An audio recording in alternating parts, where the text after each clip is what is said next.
pledge allegiance to the flag of the United States of America and to the republic for which it stands, one nation, under God, indivisible, with liberty and justice for all.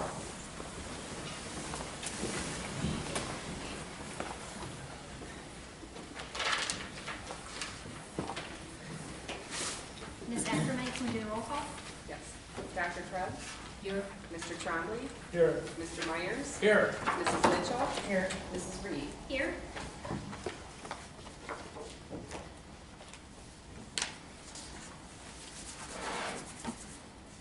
All right, let's take a look at the agenda. Do we have a motion for the agenda? Support. Is that Mr. Trombley? So Mr. moved. Trombley. Support. I'll support. And support by Mr. Myers. Any discussion?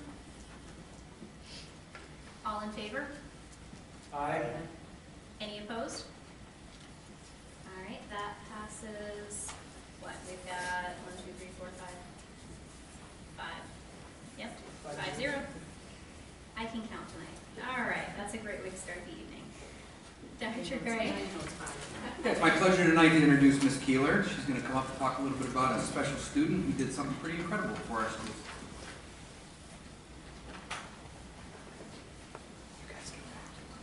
Thank you, Dr. Gray. My name is Basha Keeler, and I'm the principal at Hawkins Elementary. And we have nominated Jonah Kish, who is a third grader at Hawkins, who has his own beehive at home, which obviously produces honey. Well, during the holiday season, Jonah wanted to give back in some small way, and it wasn't very small at all. He decided to sell the rest of his honey as a way to raise money so that he could purchase toys for children at Mott's Hospital. He sold over 50 jars of honey and raised $436. He then went shopping on his own with his mom, of course, and bought 52 presents for children at Mott's Children's Hospital as his way of giving during the holiday season. Mrs. Fox, who is Jonah's third grade teacher, and myself and our entire Hawkins community could not be more proud of Jonah's sense of giving, but also his leadership. Jonah is not the type of student who likes to be center stage. However, he is the type of student who leads quietly, but intentionally. This is just one example of how he is already contributing to our community, and he is only in third grade. Congratulations, Jonah.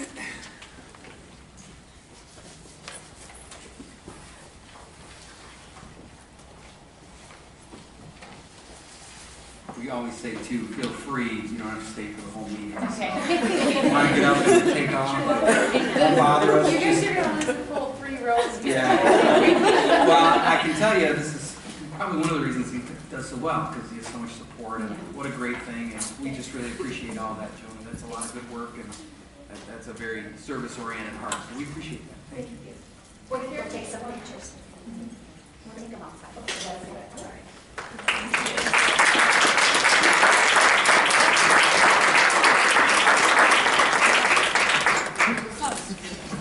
And that'll take us to call to the public. If you would like to address the board, please feel free to come to the podium. We ask that you keep your comments to 3 minutes. Mr. Myers will have a yellow card when you're getting close to time and a red card when you hit your 3 minutes.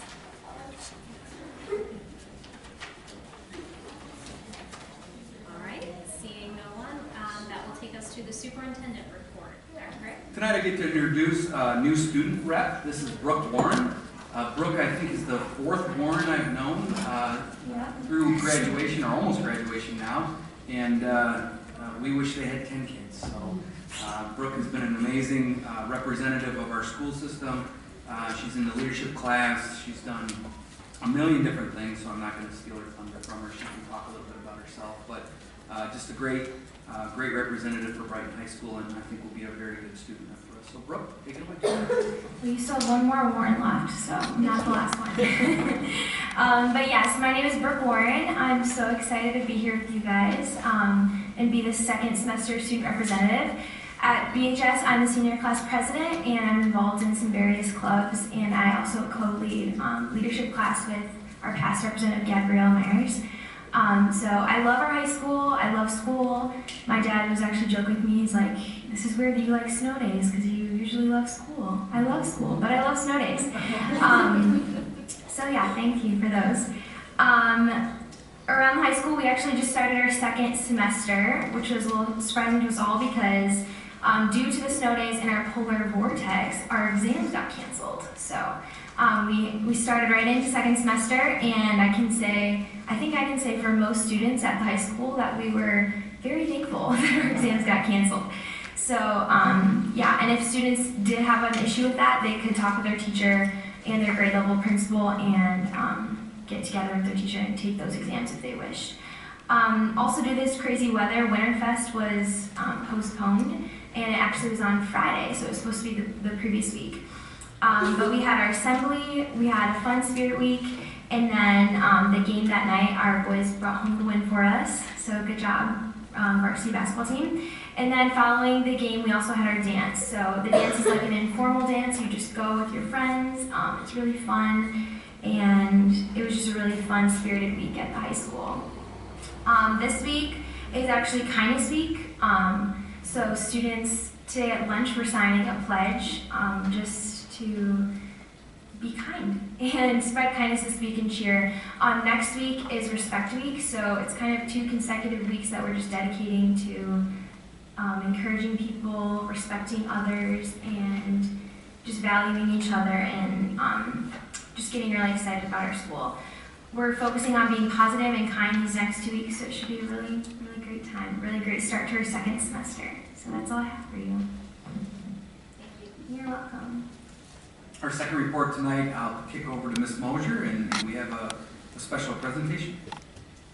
So I'd like to invite our coordinator, Ms. Shendoval, up to talk a little bit about our robotics, our first lead that leads into our robotics. And she's really a parent volunteer who coordinates all of our efforts for our junior leagues. So I'll turn it over to Ms. Shendoval. Good evening. Thank you for allowing us to come tonight on with such a limited number. Tonight's I'll be brief because unfortunately I apologize. The video that I was working on to show you, give you a better glimpse of what FIRST program is in Brighton, wasn't working. Too many tweaks, too many ads, too many computer crashes, so I apologize for that. But what I would like to be able to expound on is the fact that I have 3 points. One is gratitude. Thank you as a district for allowing Brighton to host their first qualifying tournament. What that means is that we had not only the FLL level, which is a 4, 5, 6 grade level robot competition, we also had a junior competition as well for the second time that allows students between grades kindergarten and 3rd, that allows them to build a model and present a project. This was phenomenally successful. We had close to 1,000 participant attendees. We had 240 students at the 4th, 5th, and 6th level that attended as competitors. We had 16 teams in the juniors, which was about close to 300 people just in our library at the high school. So this was a very large, very expansive tournament, and it was seamless. Thanks on huge part due to Dan Chrysler and his staff, the custodial staff at the high school, Richard Browder, who is the nutrition provider, and he helped provide lunch and concession. And a huge thank you to Carrie Harenko, who is also my right arm, my parent volunteer with me. These 3 people helped me to organize, helped me to present just a flawless tournament that we got so many amazing compliments. Many of the coaches asked if we would be doing this again. They were shocked to find out it was our first year, and they would have thought we'd been doing it for several. One of the major contributors to the fact that it was so successful is that I was able to garner collaboration between two other districts. Heartland Electro Eagles team, several gentlemen from that team came over and helped with our ability to present screens for live scoring. They set up a in-house website that allowed us not to have to use the Brighton, and forgive me, this is not my forte, but the Brighton network. It just allowed us to use the Wi-Fi, and we created our own network for this tournament exclusively. It was also live streamed on a Twitter channel for First Lego League.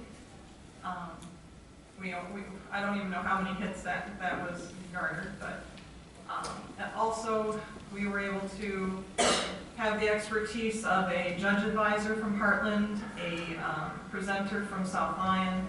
We had a trumpeter from South Lyon that was one of the coaches from one of his teams, that he's graduating this year, so it was quite a collaborative effort, and that doesn't happen very often or successfully, I feel, amongst a very competitive group.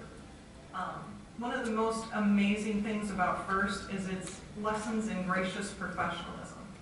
Gracious professionalism is the ability to learn how to communicate, how to effectively make a team work, and how to agree to disagree.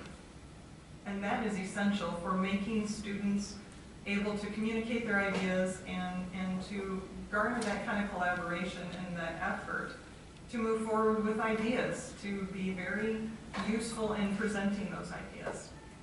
So I want to say thank you as a district that this was just an amazing event that really is growing in strength. And growing in strength because out of the Michigan Collaborative, there was about maybe 200 to 300 teams across Michigan the year before.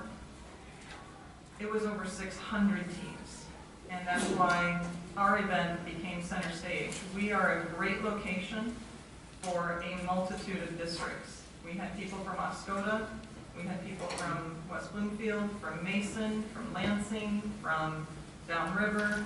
We had teams that drove a long distance just to be able to have a tournament to attend, because it's hard to get into the tournaments because there's such a large number of teams now. So we would like first to say thank you, and we would like you to consider hosting this event again next year. If that is a possibility, we would like to get those dates on a calendar as soon as possible. One of the things that came out of this growth this year, and this was my second point, so my first point was gratitude, my second point is growth. What came out of last year's rookie team start was the fact that we added a Scranton First Tech Challenge team. So that hasn't been done before. That has now created the bridge between our junior levels, our FLL levels, and now our high school level. We finally have a fluid, tiered program.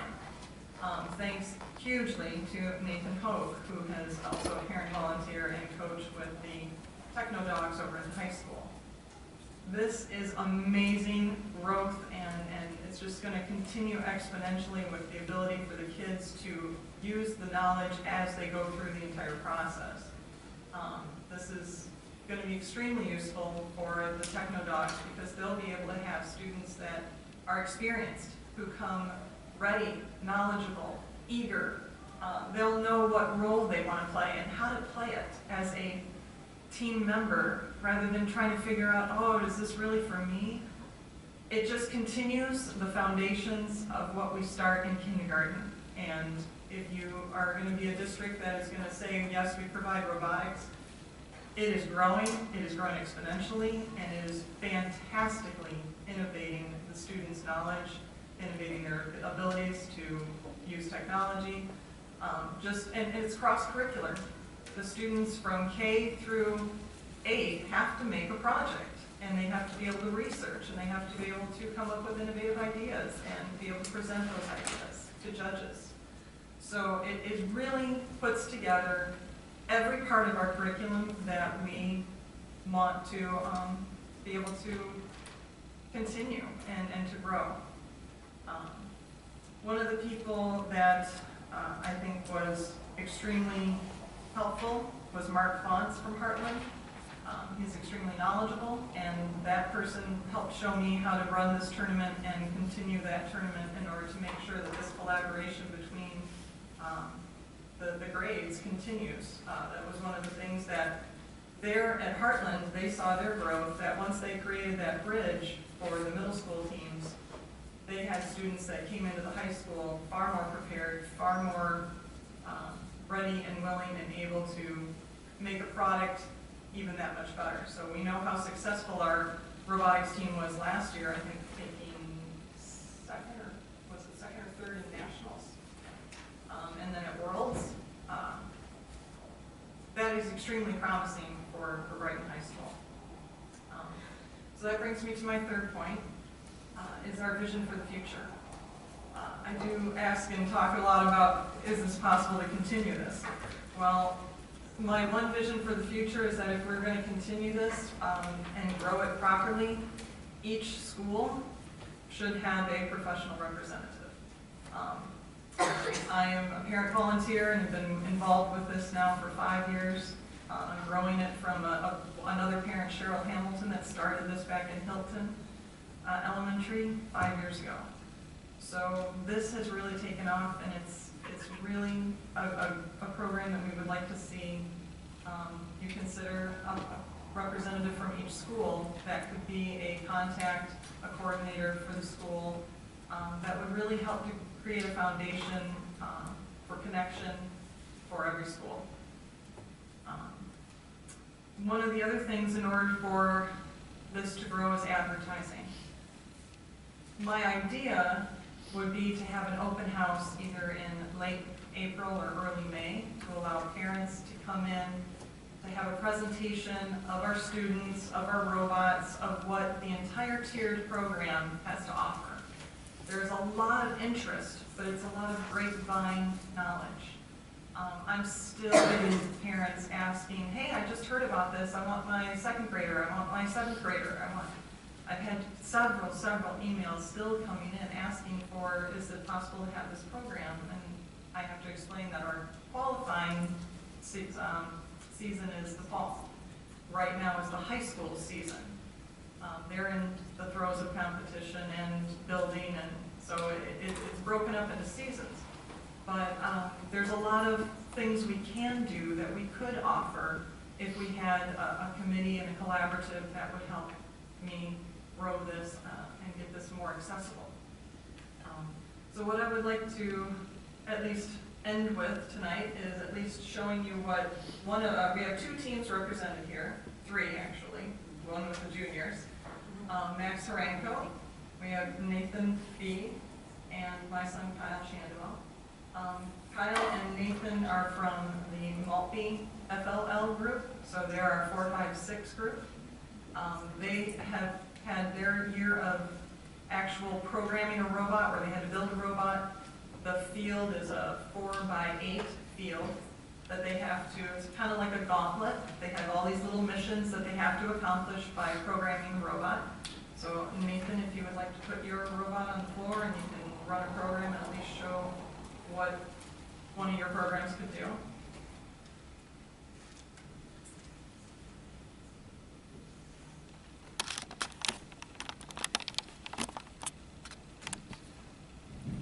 And one of the things that makes this kind of competition highly engaging is that you have a referee who's looking at 2 tables. You're back to back with another team. They're running their programs at the same time. Everybody is encouraging everybody else, not just your team, but you're encouraging the other team. Can you get the points? Can you do this? And it's a fun, engaging, it was a fabulously enjoyable day. It is a long day. We start at 7 a.m. and we weren't done until 5. Go ahead.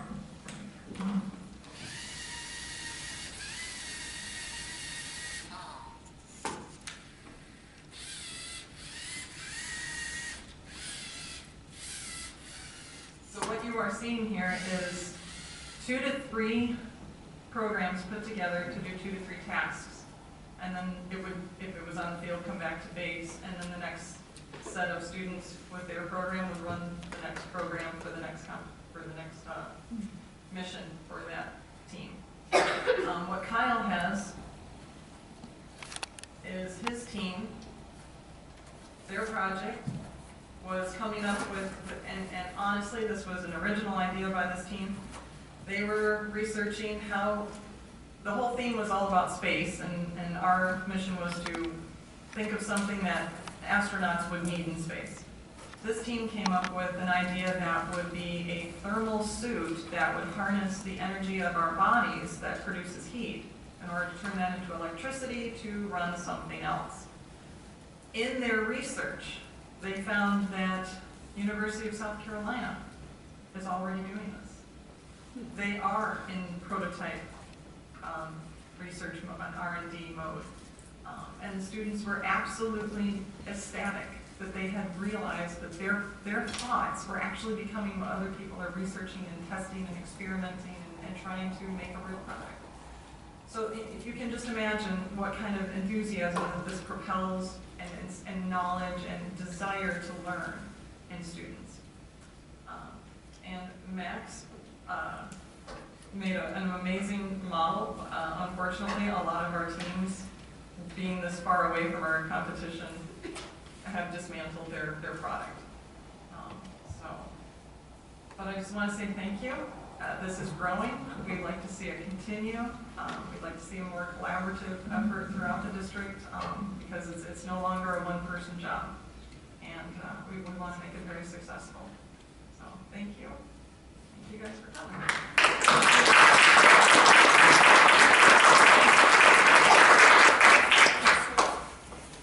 Can we ask, I'd like to ask you a couple of questions. So take the 4, 5, and 6. What does that cost per year, or what do you spend per year for enrollment fees, tournaments, things like that? What are your means of raising money, and what does that cost? Okay, that's a multi-point question, so I'll try and break it up into our startup costs are to pay for a kit. A kit for the junior teams is $99. That's registration. That's their kit for the season. And then if we bought brand new robot kits for them, which is a motor kit from Lego, and that was $179. That is a reusable kit, and the registration of $99, which provides the tournament season field kit. That's a yearly charge. Our $179 model kit, that is reusable. So now that we have that kit, we're just going to continue to reuse it and reuse it and reuse it. For the FLL level, the robot itself. Okay, so that is for 4th, 5th, and 6th? That's for K through 3. K through 3, and that's a per junior grade, or is that for all 3? No, that's just the junior kit. That's It's one per level. team. So Per those team. 3, and that's just for the one? Yeah, that would be per So team. you can have multiple teams. Yes, we have multiple teams. We had 8 junior teams this year throughout the district. And each of them had an individual kit. Each of them had individual registration. And then we had 5 FLL teams. So we had several 4th grade, and we had 2 at multi. We had 2 at multi. This is just the Martians and us. Okay, yeah, common creators. So we have 2 at multi. The FLL kits are about $520. They're about $500. And the registration for them is $200, I believe. And that is per team. The robot is a one-time cost. The registration and field kit is a yearly seasonal registration cost. And in Scranton, I handed that over to Mr. Hogue, so I cannot speak knowledgeably to the cost of that And what were your means of funding for these? We had, I may see that. Sure. We had several sponsors, generous donations, especially from D.E. McNabb Flooring, Christina Maria Photo Designs, ProMotion Physical Therapy, Bauer Controls, J.J. Jingleheimer's company who prints our t-shirts, helps with our costs, keeps costs low. We do this for our sponsors, we put them on the back, and we just had, in fact, another sponsor contact us 2 weeks ago from Pratt Miller. They found out one of their employees, two of their employees, had children on the first program, FLL, and they suddenly said, well, we'd like to sponsor that. So we just had another donation come in. So we had a lot of donations, and then this was the very first year that we asked our student body for an activity fee of $50 for FLL, and it was 25, or was it 50 for? 50 for everyone. It was 50 for everybody, and that way we can continuously generate for all the supplies that we add to. 50 per person or for? 50 per student. 50 per student. And what about the kids that wanted to participate that didn't have a ticket? If there was an issue, it would be funded by the PTO, supplemented through our funds through what we have in our own bank account. So did the PTOs kick in any money? Not this year. No, we didn't. Not this year. Did the district give you any money? Yes. I What do did we, believe so. as a district, give? In-kind offering last year was our startup. I believe last year, my numbers, Well, again, it was in kind, it it wasn't was, cash. yeah, no, it was all through our, I'm not sure how to Okay. answer that, sir. What do you anticipate next year for teams? Have you got any idea? Well, we're still hoping that we'll have at least 8, so that means 2 teams per elementary school. Because we want to launch this a lot sooner. We want to get a spring registration going. The hardest part is that it is parent volunteer for coaching. That's the only way that this really can run. So we would like to be able to get our parent volunteers at least interested, knowledgeable. My grand idea would be to offer workshops over the summer to try and get the kids up to speed on how to program and what these things are, and allow them to play and get some background knowledge on what the process is. I would like to see, we had 6 teams a year ago at FLL, so 4, 5, and 6, we had more teams. We had a fair number of teams start out, but we had several personal interruptions. We had several teams this year that had to back out because the coaches just couldn't, for whatever conflict occurred in their families. So that was very unfortunate. We would like to grow that number back up and make sure that if we have enough people willing that understand the kind of commitment that this takes, it is an academic sport. It's not just a club, it's not just to come and play with Legos.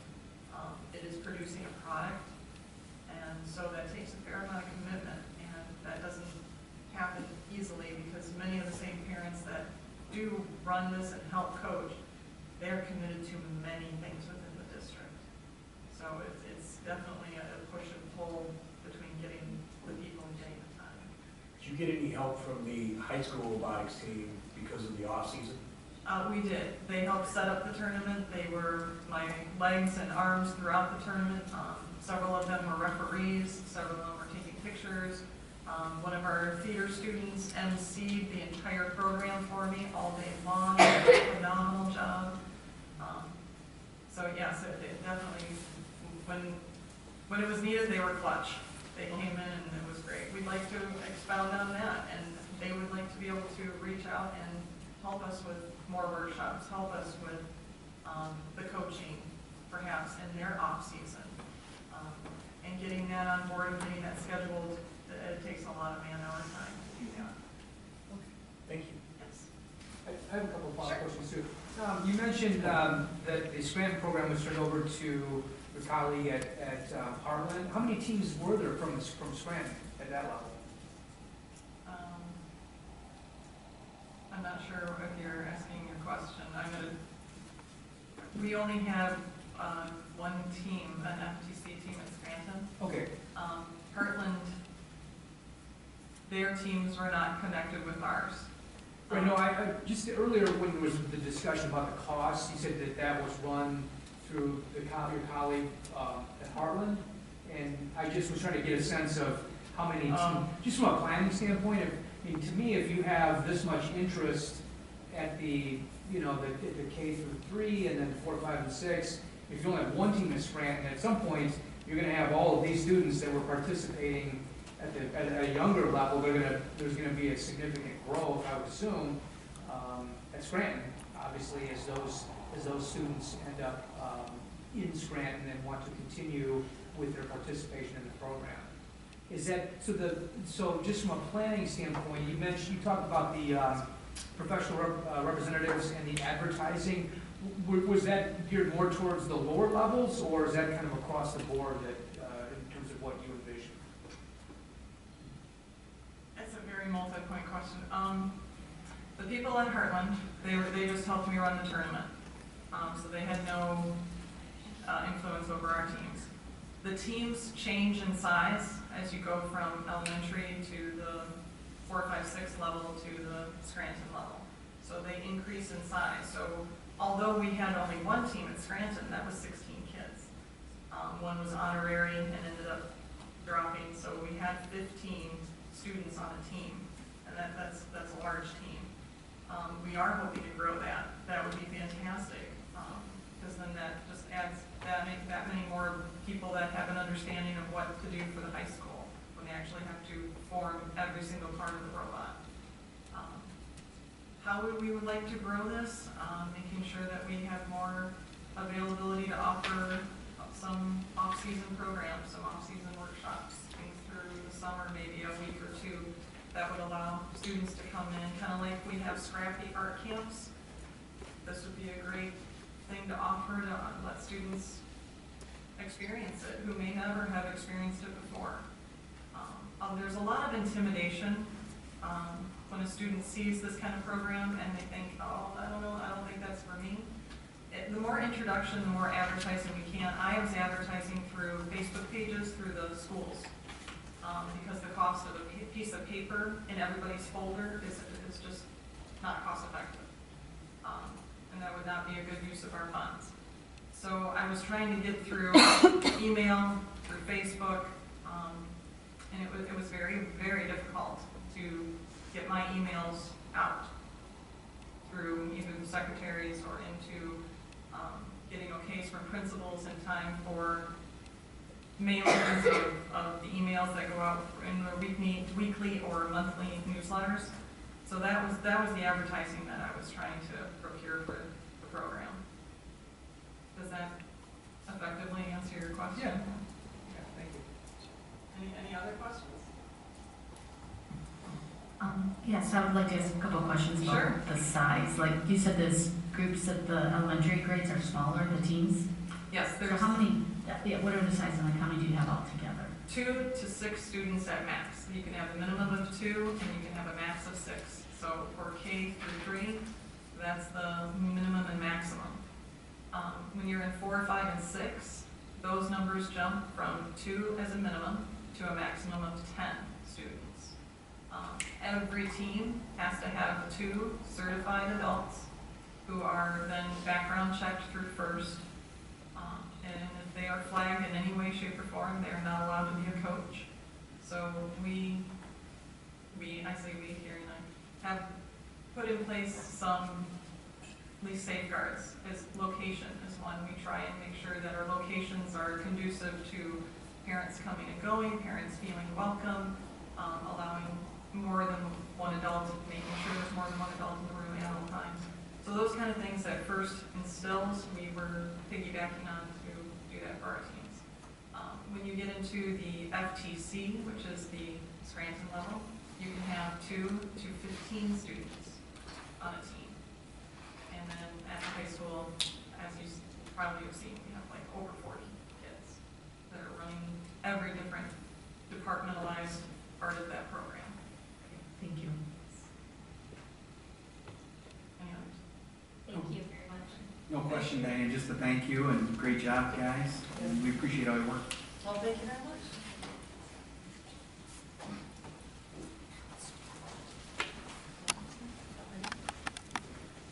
That's all we have.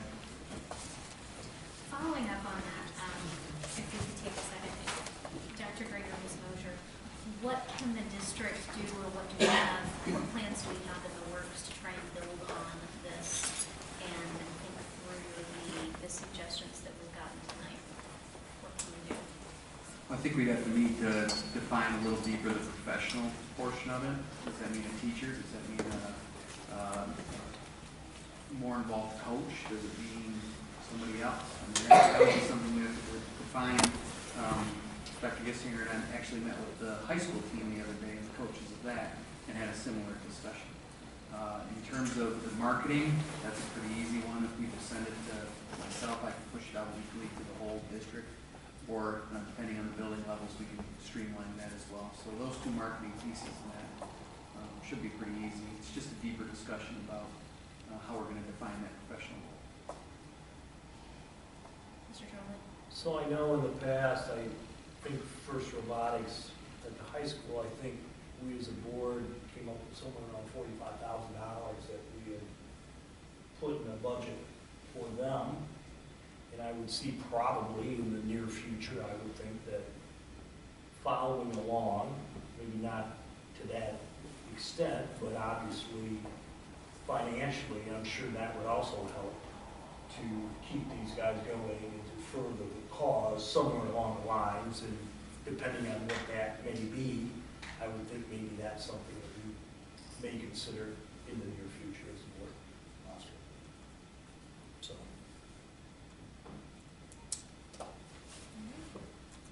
Anything else? Okay. That will take us to for action. Our first item is the regular meeting minutes from January 28th. Do we have a motion to approve? So moved. Support. Moved by Mr. Myers, supported by Mr. Trombley. Any discussion? All right, all those in favor? Aye. All those opposed? That passes 5-0. Okay, and then our next item is item B, new course proposals for 2018 and 20. Do we have a motion? This is for both of them at once.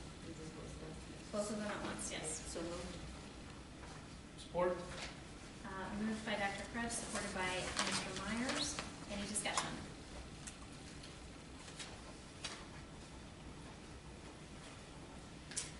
I did have one question, and I apologize for not asking this last week.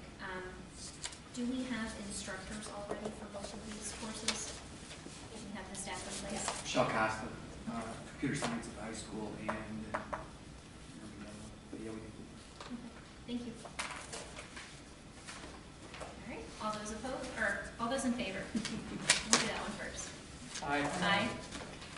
All those opposed? All right, that passes 5-0. All right, and that will take us to item 10 for future action. A is the 2019 NASB Board of Directors election for Region 7. So I'm going to group kind of both of these for 7 and 5. We don't really get any more information than what we forward to you through the email systems and the directories. We don't know these people in terms of that. We know they get recommended by Region 7 and Region 5.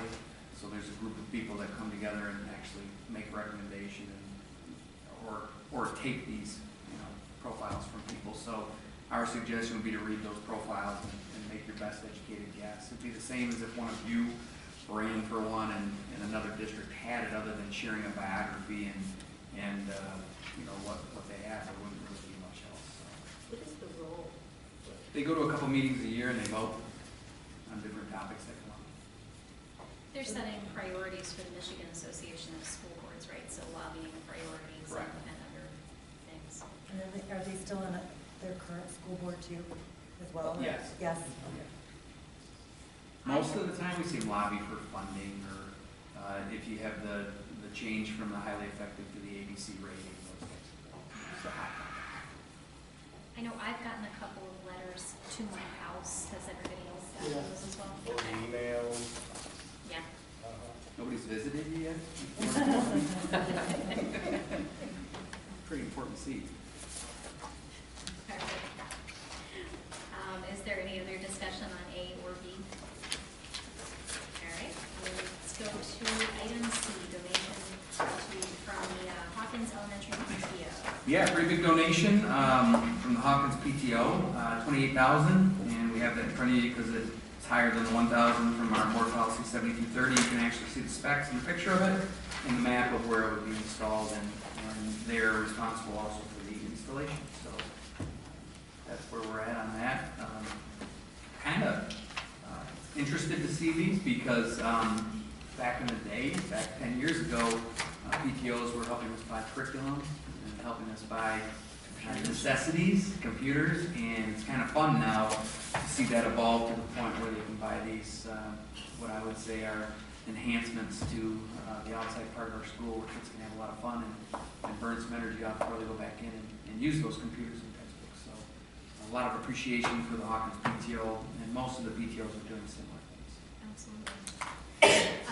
I have a question for you. I think in the past when we've gotten donations for outside equipment, the district has been responsible for at least reviewing and approving the installation to make sure they meet our safety standards.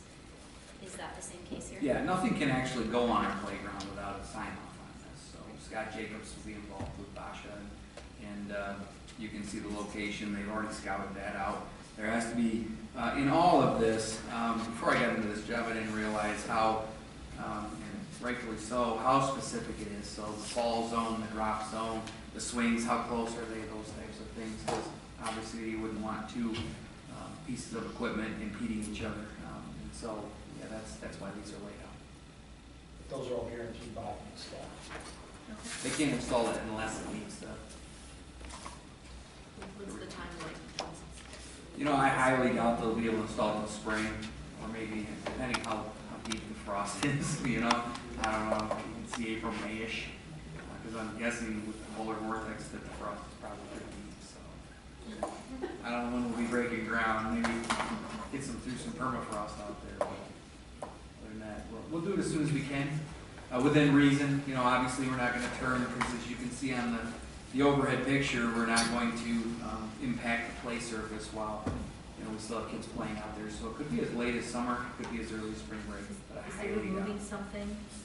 Was there something at that? I don't believe so. Most of our playgrounds, we left a little room for expansion in terms of them. So I think we spent between $250,000 and $300,000 at every playground. And then we thought down the road we'd expand some more too, so we left some. We made our cement ribbon that kind of encapsulates our mulch. So you have to have 9 inches of mulch for a fall zone in there. So we left a little extra space.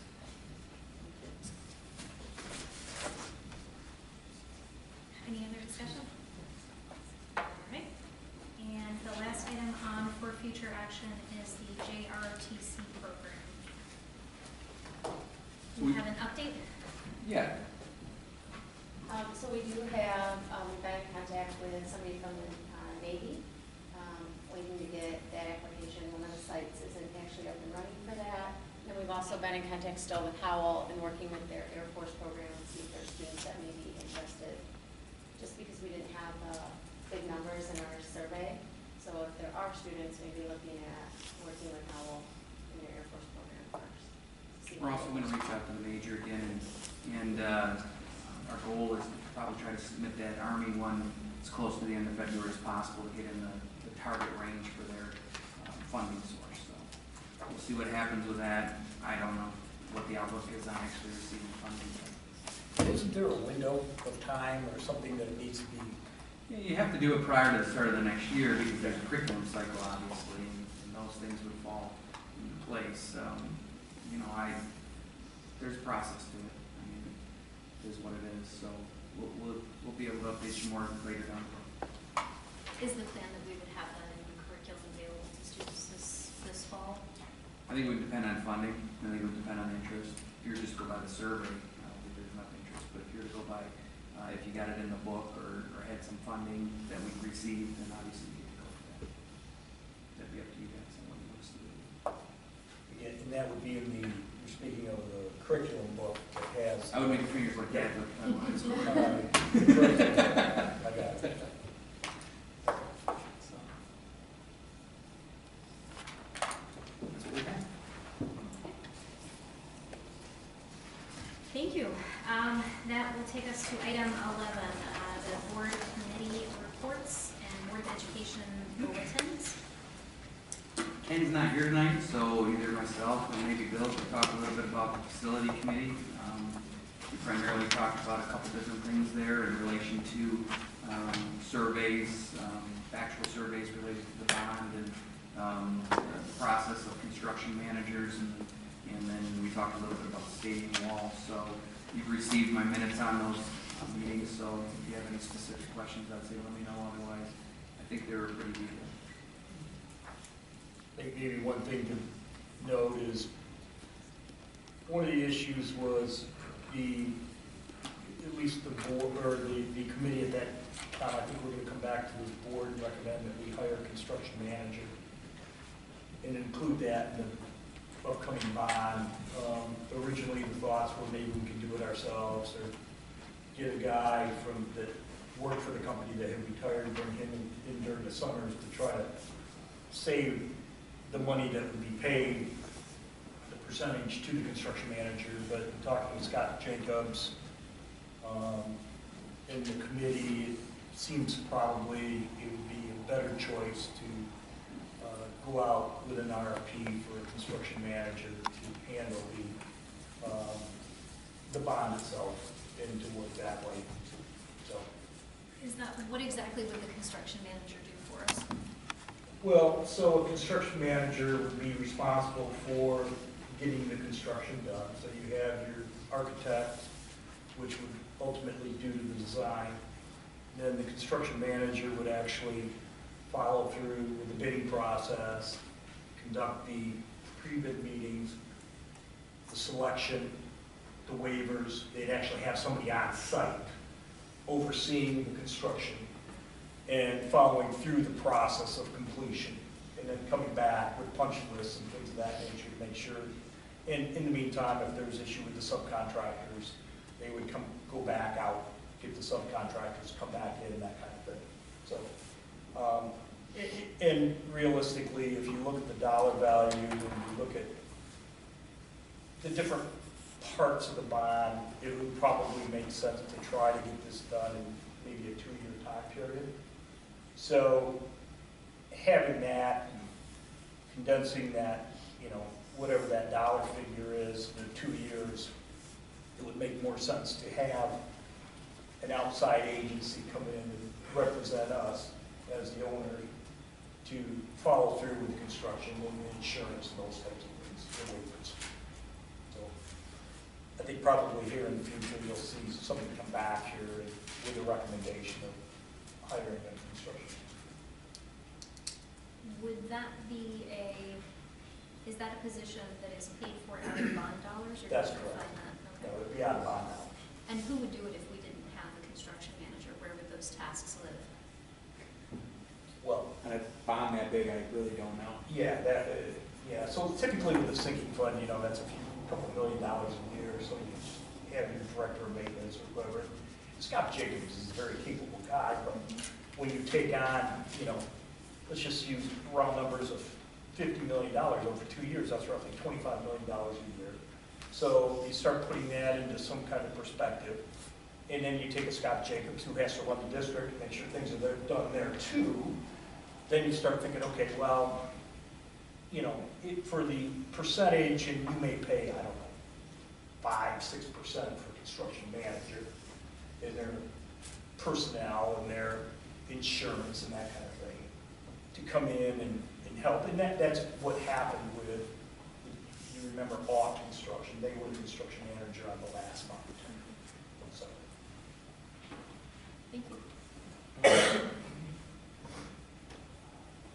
That's all we had.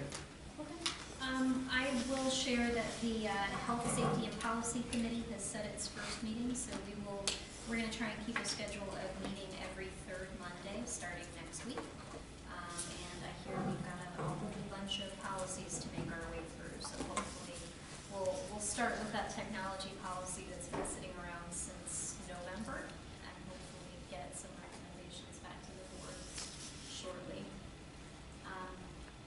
I did also want to mention, I've heard a number of questions and comments about the board's decision to try eliminating second call to the public, and I'd like to just throw it out there that perhaps the board should consider putting that on our next meeting agenda to discuss whether we would like to continue with just one call to the public or revert back to second call. So we can have a discussion here at the board table and think through, have an opportunity to all talk to folks in the community and get a feel for how important this is. Would that go on for future action? Is that what you're proposing or I suggesting, or? I would suggest that it just be another, it'd be an official part of the board committee reports for next meeting. I don't think this is an action item that has to be voted on, but if it does, I don't know, Dr. Gray, You could put it to in a vote on retreat it too, you again. have a retreat coming up in mid-March. That's true. Yeah, and just to clarify too, because I know my sense is that some of the members of the public that reached out that had voiced some concern felt like it was just eliminated without any discussion, and I think most people didn't realize that that was a topic we did discuss at our retreat. So I think it's just important for transparency that people realize that that just wasn't a decision that was made unilaterally without any discussion on the board. We did talk about it at the retreat, but per usual, we don't have anybody that shows up at our retreats, even though it's a public meeting. So, but yeah, that's fine. We can revisit the issue at the retreat. That's fine. Do we have a date for that yet? It's either the 13th, the 18th, or the 20th. And I did get a message from Mr. Birchfield a little while ago. He seconded the 13th. He said that was the best date for him. So Okay. March 13th should be. Looks like that's going to be the date. Yeah. My We'll send out- concern though with putting that in the workshop again is that it's still not going to be transparent to the public. It would be the same issue. I don't know if it should be a discussion when there's people here to hear it. That's part of why I was suggesting that we put it on the board agenda for the next meeting. I don't know what the most appropriate spot is for that, if it should be for future action or if it should be in We can put it under committee at the bottom. committee reports. Yeah, okay. That's all good. That sounds good to me. That's all I've got. Anybody else? So the Finance and Human Resources Committee has not met.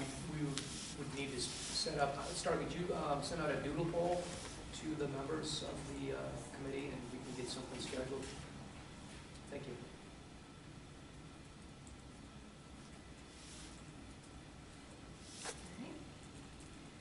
And that brings us to the end of the topics on the agenda. Our next meeting will be Monday, February 25th at 7 p.m.